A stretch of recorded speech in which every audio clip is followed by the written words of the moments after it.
doing business in Africa. You can't afford to be without Africa Investor.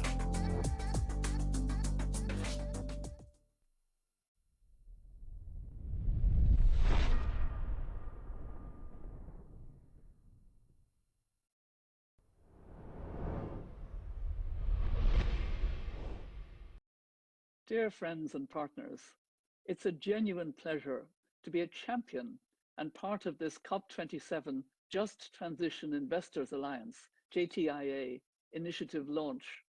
As you know, it's led by the Africa Union Development Agency, the African Continental Free Trade Area Secretariat, Africa Investor, the International Chamber of Commerce, the African Green Infrastructure Investment Bank, and the World Benchmarking Alliance.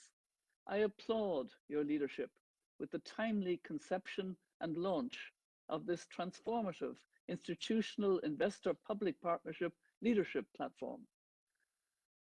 Fellow leaders, we're all painfully aware that Africa is already facing more severe climate change impacts than most other parts of the world, despite bearing the least responsibility for the problem.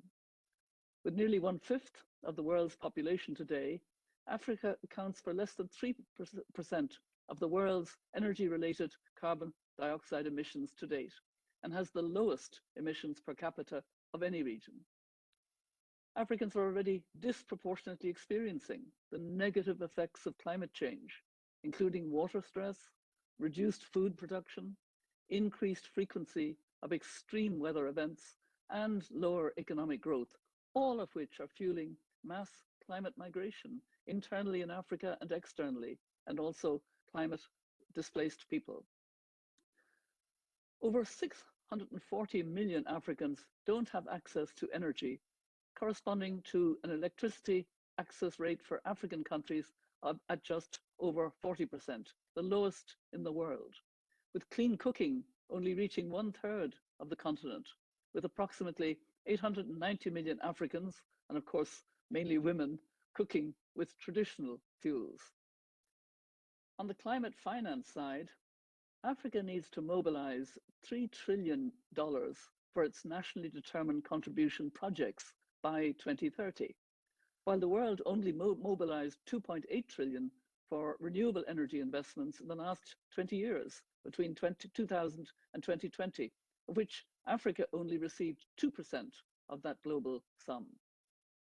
So this means that Africa has to mobilize more climate finance and investment in the next 8 years than the world mobilized in the last 20 years. And of course, it still grapples with securing the unmet promised 100 billion per year of adaptation and mitigation finance from industrialized countries. On the international trade front, Africa's access to global value chains sits at an inequitable and unacceptable 2% of global trade, which is predominantly for the commercial exploitation of African raw materials and minerals, where value is added outside the continent and sold at high premium as finished goods globally, and also, of course, back into Africa.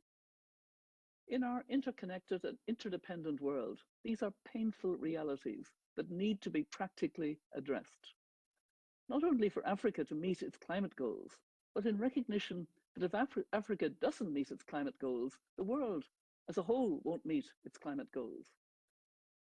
We needn't remind ourselves that a central tenet of the just energy transition enshrined in the Paris Agreement is that economic benefits must be shared equitably, and the responsibility and costs for climate action must be absorbed by those who have contributed most to the climate breakdown.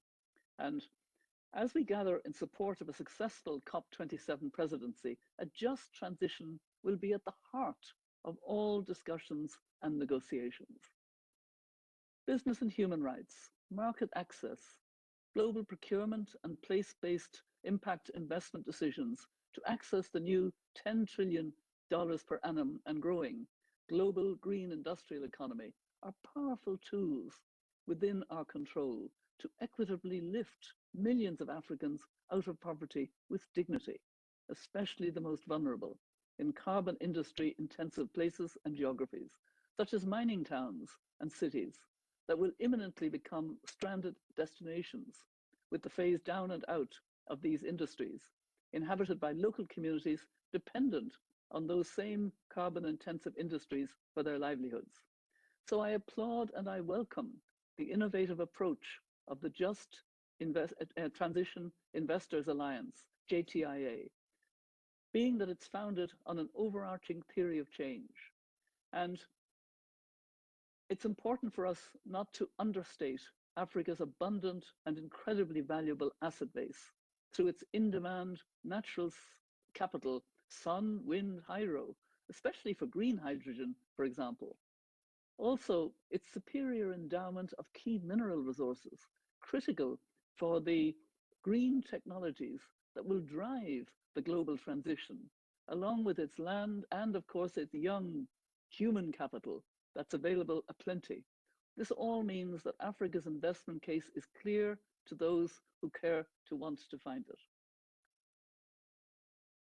So I urge you all to find ways to be part of and support this Just Transition Investors Alliance.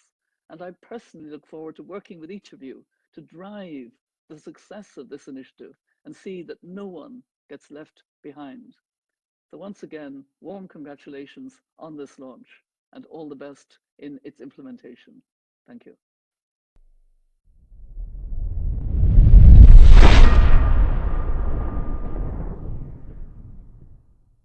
So good morning, everybody, and a very warm welcome on behalf of Africa Investor to the NDC Investment Summit and Awards 2022.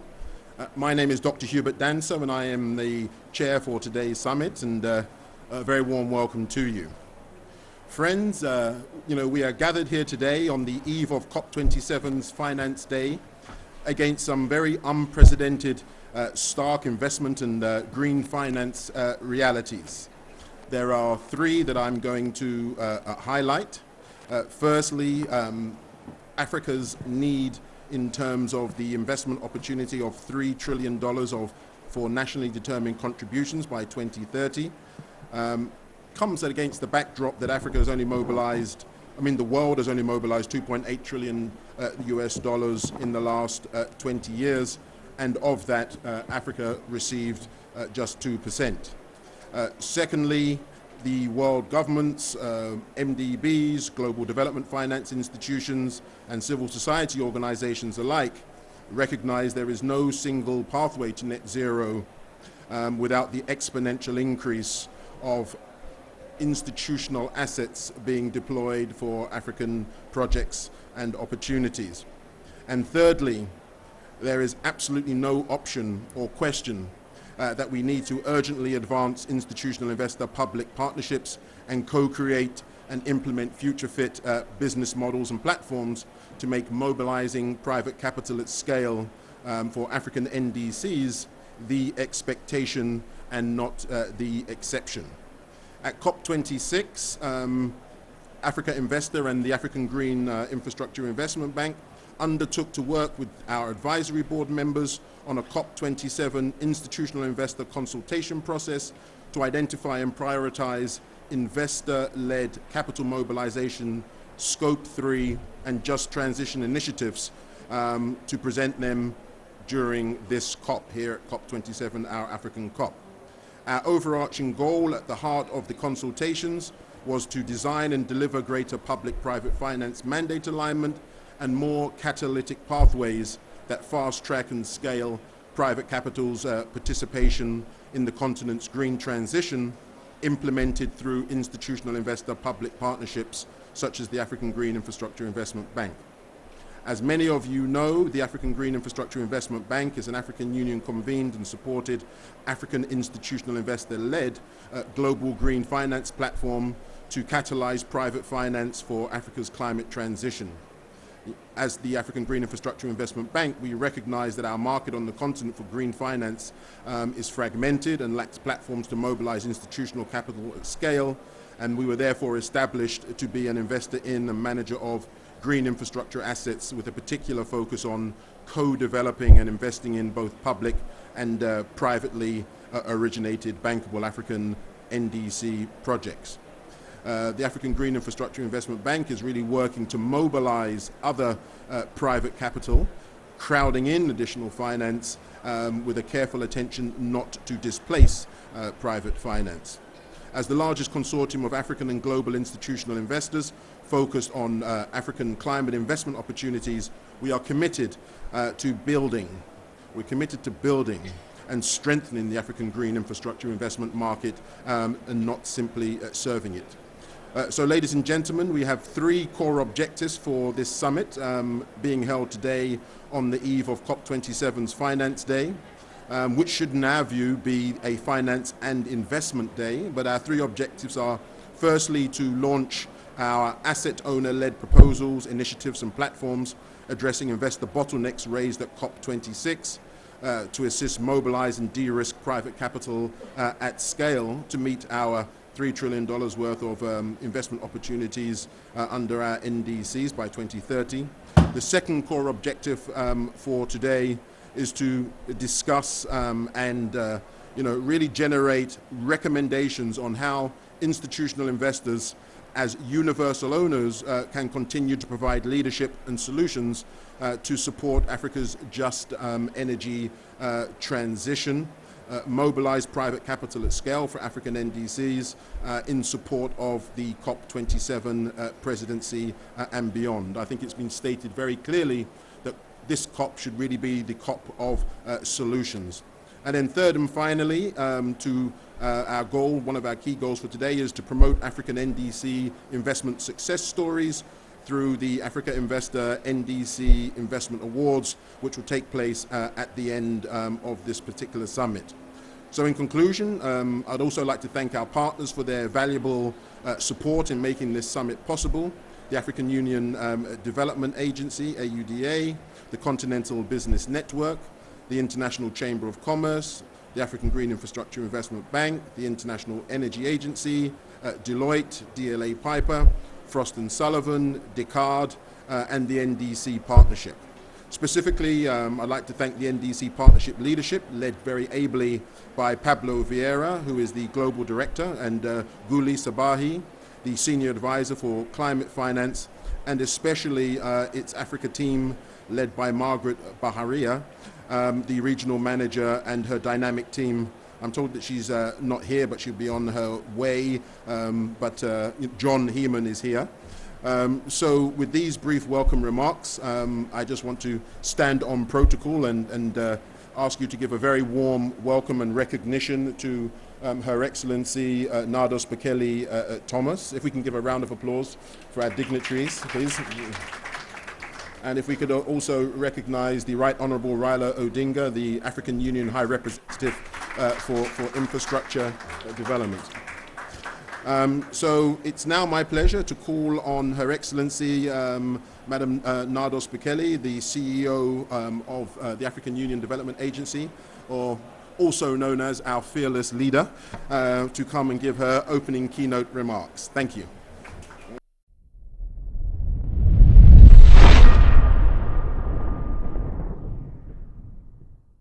Good morning, everybody. Good morning. It's so wonderful to be here.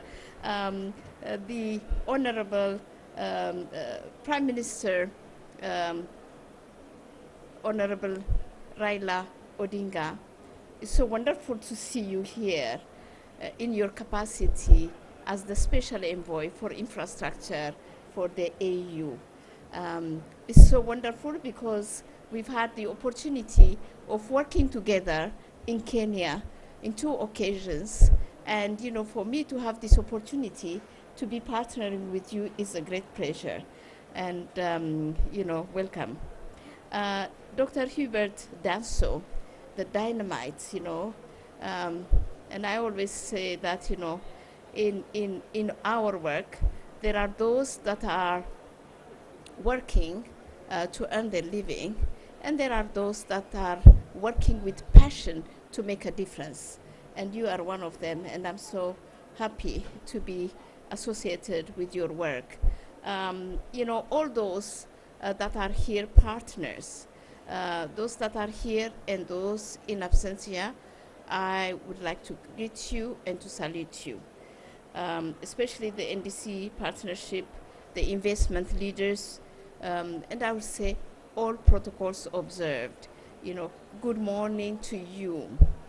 On behalf of the African Union Development Agency, NEPAD, I am honored to welcome you to this very important meeting and to give opening remarks to the COP27 Africa NDC Investment Summit and Awards.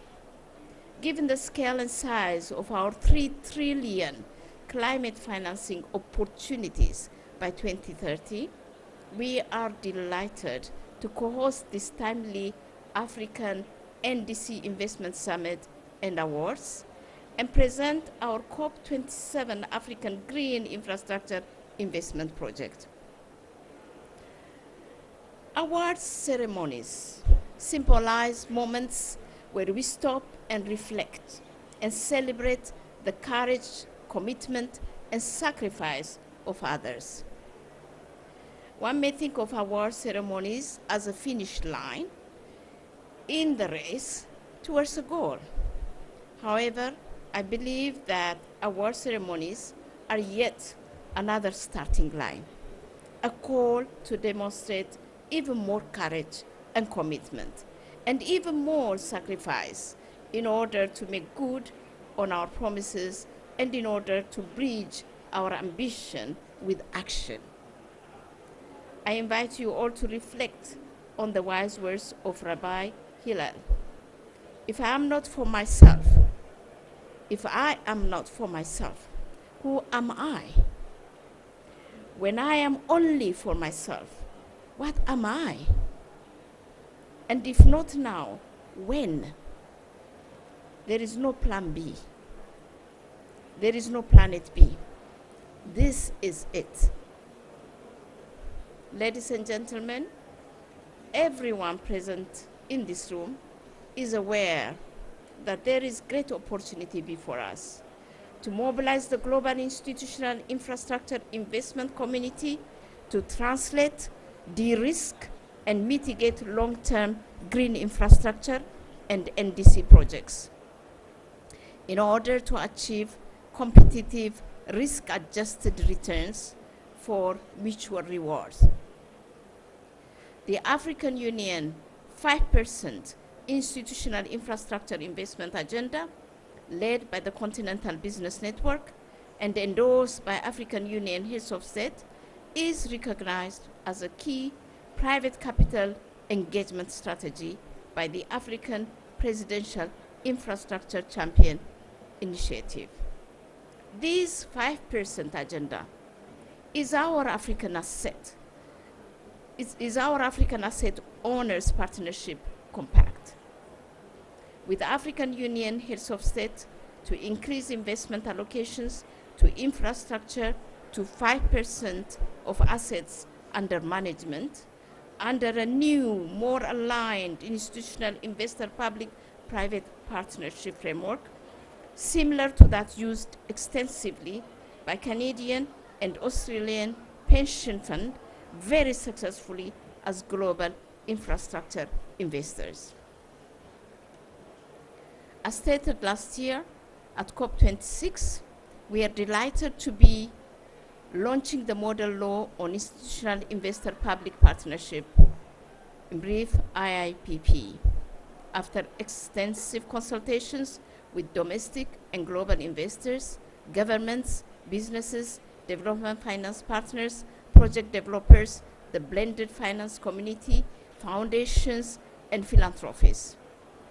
It's a key framework for the 5% agenda and climate investment mobilization mechanism for the Paris Agreement, SDG 17, and Agenda 2063 climate financing goals. The model law, with its focus on mobilizing capital at scale and being able to deploy that capital at speed, complements AUDA-NEPAD's climate investment strategy, driven through the African Green Infrastructure Investment Bank, as our African Union convened African and global institutional investor-led platform. We are grateful for the commitment and insights and leadership from the prestigious African Green Infrastructure Investment Bank, the advisory board, our own Continental Business Network, and many of you in the room, guiding us on optimal partnerships to mobilize capital at scale, and for that capital to be deployed at speed through innovative institutional investor-public partnerships. Ladies and gentlemen, we are under no illusion about the competitive and complex nature of mobilizing finance at the scale and within the time frame the climate science requires. Africa is a strategic continent to the growing global green industrial economy, the global transition and delivery of global climate goals. If Africa does not meet its climate goals, the world will not meet its climate goals. Therefore, it's also important for us not to understate Africa's abundant and incredibly valuable asset base through our highly sought natural capital, the sun, the wind, the hydro, estimated to be worth 4.6 trillion in terms of carbon credit headroom between now and 2030. Our green hydrogen potential, which represents a great investment for long-term investors. Our superior endowment of key mineral resources critical for the green technologies that will drive the global transition, along with our land and young tech-savvy human capital that will represent 50% of the world's youth by the end of the century. All of this means that Africa's investment case is the investment opportunity of our generation. Ladies and gentlemen, Africa's presidency of COP27 is a watershed moment for the domestic and global investment community alike. Investor leadership is at the forefront of the climate solution and not only holds the 200 trillion pool of capital, but also the keys and autonomy to save our planet. We need to make this a year of unprecedented implementation, where we co-create and implement mutually rewarding future fit business models and institutional investor-public partnerships to make mobilizing private capital at scale for Africa's NDCs the expectation, not the exception.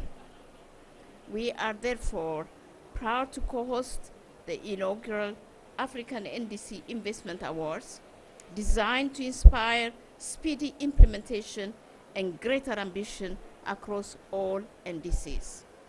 We look forward to continuing to find innovative and equitable pathways to forge institutional investor-public partnership with each of your institutions for mutual benefit as we transition with urgency to our shared low-carbon future.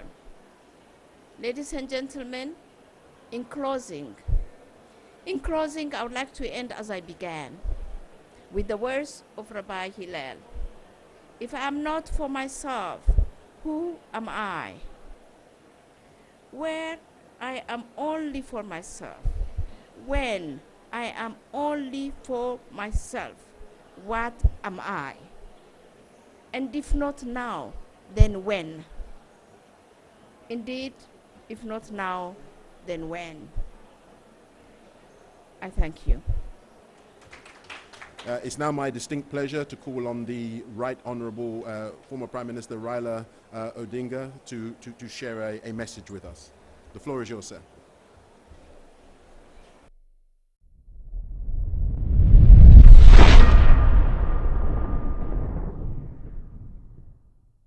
Your Excellency, my sister, Nados Bekele Thomas, the CEO of Aoda NEPAD, my brother, Dr.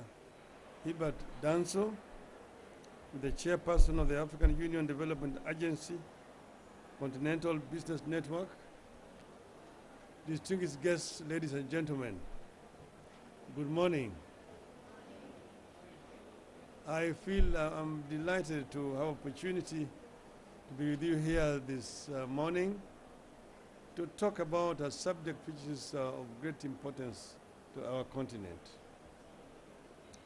We have been complaining that Africa has been reduced to a toilet.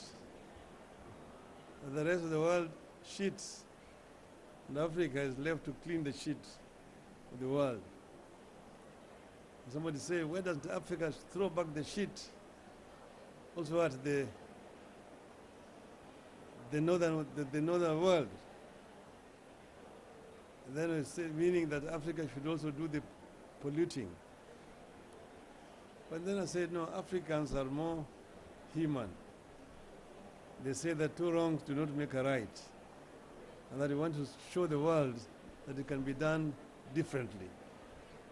And that is why I am happy to talk about this subject today. We are talking, of course, at the time when everybody knows that the world is at almost a tipping point, and that unless something very drastic is done in the world is actually doomed. And therefore it is very important for us as Africans to play our role in this exercise. We have, as Africa, great potential. They say that in as far as natural resources are concerned, Africa is the richest in the planet Earth. But at the same time, it's a paradox that Africa is also the poorest in terms of living conditions of our people. And this is the paradox that we want to change and correct. So I'm honored to grace this very important African NDC Investment Summit, focusing on the power of institutional investor-public partnership to forge new and aligned partnership between global and domestic asset partnerships, openers and African governments to invest for the long term in the immense opportunities offered by Africa by climate transition. We say that this is as well an opportunity. It's a challenge, but it also offers an opportunity for Africa. African institutional and global investors hold significant pools of capital, which are critical to tap into if we are to close the African climate finance gap. And we have a finance gap which we can actually close. Achieving this will require more capital to be deployed annually up to 2030 than has been delivered over the last 2 decades. And Hubert, I just told you, we're talking here about $3 trillion. And we believe that this amount of money can actually be brought in Africa if attractive conditions are created in our continent. This kind of unprecedented acceleration in both the pace and scale of financing demands changes the status quo by stakeholders in the continent and in the ecosystem reflective of our current global climate economy. In the foregoing, in forging the closer partnership and greater risk share between public and private financing, we stand to unlock and scale a pipeline of investable climate projects across the continent. that will not only serve Africa, but also could serve the world. Getting this right is both a continental and a global imperative and offers a significant investment opportunity for both African and global institutional investors with long-term patient capital and a global investment mandate. The MDBs, the blended finance and philanthropies, will play a crucial role in creating and enabling that investment opportunity in concert with private finance. So in my capacity as the African Union High Representative on Infrastructure Development, I wanted basically to tell you that opportunity exists for Africans, because Africa has got the resources. We have got the potentials in hydro, potentials in geothermal, potentials in wind and in solar, abundant potentials which we can actually harness to do this transition much faster. But we must create attractive conditions that will attract investors to come and partner with us on the continent. I know that is a challenge generally in the continent. I know that, see, there are quite a number of white elephant projects in the continent. Feasibility studies of themselves become industries in the African continent. A lot of money is being wasted in feasibility studies. You've got a study after a study after a study. Sometimes you find that the amount of money that is invested in feasibility studies far exceeds the amount of money that's required for implementation. The other impediment that we face as a continent is corruption in the continent, which inflates the cost of projects that are supposed to be implemented and diverts scarce resources to private pockets of our people. This is also an issue that we must address as a continent, because the scarce resources we have need to be used for the benefit of our people, not to benefit a few private individuals who are charged with the responsibility of implementing these projects on the continent. We have, I've mentioned, several projects that have been identified by the African Union in the field of infrastructure. We have the Grand Inga project in the DRC Congo. A lot of studies have gone into the Grand Inga. Up to now, we still are not seeing the project prospect of real implementation of the Inga. And if the Inga itself are implemented, we could generate up to 100 gigawatts of energy on the Inga alone. And that will help us really to create energy security in the continent. The cost of the energy itself is too high in some of the African countries. That makes it very difficult to deal with our major enemy of the continent, which is poverty. Right now, there's a project which has just been signed between Morocco and the United Kingdom and UK. This is called Links Morocco project. It's about generating energy up to 10 gigawatts of wind and solar, and then linking this through underwater submarine cable, 3,800 kilometers from Morocco all the way to the UK. It is intended to supply up to 8% of the UK's energy requirements. This is a project that's already been signed and is actually going on. It is a very successful example of a North-South cooperation in this field of green energy. There's other fields. You've got LNG, which is available in abundance in countries like Nigeria, Mozambique, Tanzania, and so on, which can also be developed properly and sold to the continent and also exported to the rest of the world. This will help to create energy security, energy self-sufficiency on the continent. And that is how even the African Continental Free Trade Area Agreement that was signed can be actualized. Because without proper energy security, there will be no trade in Africa. Africa will not be producing goods that can be traded. The intra-African trade right now stands at paltry 15%. Inter-European trade stands at 70%.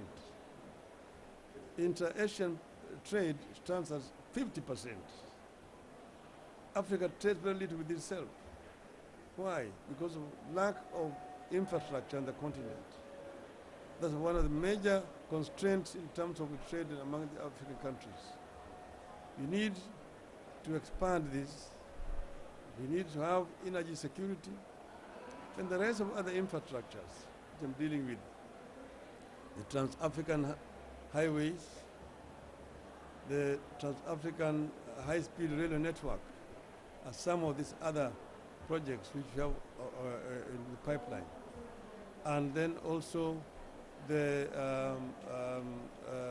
open skies in the continent and fiber optic connections in the continent of Africa.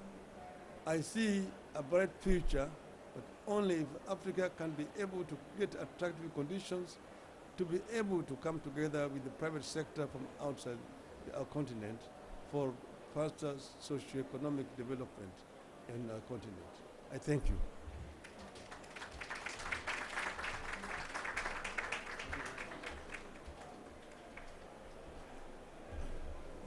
Thank you very much, Your Excellency, for those remarks. This brings the opening ceremony to a close, but I think we all understand the quantums of investment. We've heard the 3 trillion. We all understand the natural capital value, 4.6 trillion as enumerated by a number of institutions, $4.6 trillion of natural capital headroom in carbon credit terms between now and 2030. But I think you need an enabling environment. You need both the investment community working in concert with governments. And wow, look at the partners that we have here. No one can say that government doesn't understand what we need as the investment community. These individuals, these leaders call me and all of our investment community to say, how can we work together? So there's a new partnership. There's a new opportunity for us all to come forward. The door is open. We're no longer knocking on the door with ideas about how we can collaborate as one. So thank you very much, our opening speakers, for your commitment, your partnership. We will certainly continue to collaborate with you in a very deep and meaningful way. Thank you very much.